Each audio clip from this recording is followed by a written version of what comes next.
આવ્યો કૃષ્ણ. આપણા શ્વાસ થંભી જાય એ પહેલા હું એક છેલ્લી વાત કહેવા માંગુ છું, અને આ વાત તને આજે પહેલી વાર કહી રહ્યો છું. આ વાત મારે પહેલા કહેવી હતી પણ હું કહી નહીં શક્યો, પણ આજે કહેવાનો મોકો મળ્યો છે, પણ સમય નથી. આજે મને એ જ દિવસ યાદ આવે છે જ્યારે એ દિવસે તું આવી હતી. બિટ્ટુના રૂમમાં તને જોઈને હું શોક થઈ ગયો હતો કૃષ્ણ. વીજળીના અવાજથી જ્યારે મારી નીંદર ખુલી ત્યારે મેં તને જોઈ અને વિચાર્યું કે આ છોકરીને મેં ક્યાંક જોઈ છે, અને ત્યારે જ મને આપણું અતીત યાદ આવી ગયું.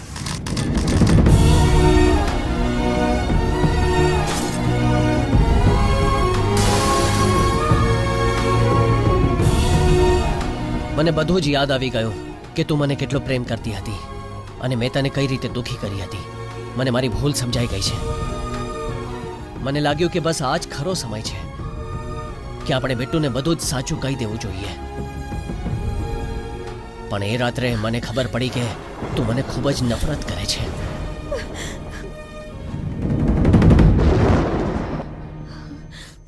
એ જન્મમાં આપણા અરેન્જ મેરેજ થયા હતા કૃષ્ણ.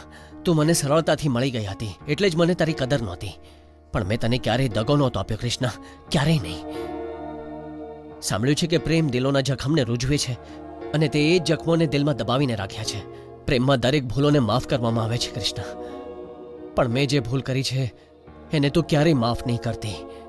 મને તું પ્રેમ નહીં કરતી કૃષ્ણ. મને ગાળા આપ, ઝઘડો કર, તું મને માર, પણ મને તારાથી દૂર નહીં કર. કેમ કે ખબર નહીં આગલા જન્મમાં આપણે બંને મળીએ કે ન મળીએ, પણ હું આ જિંદગીમાં તારા વિના જીવી નહીં શકું.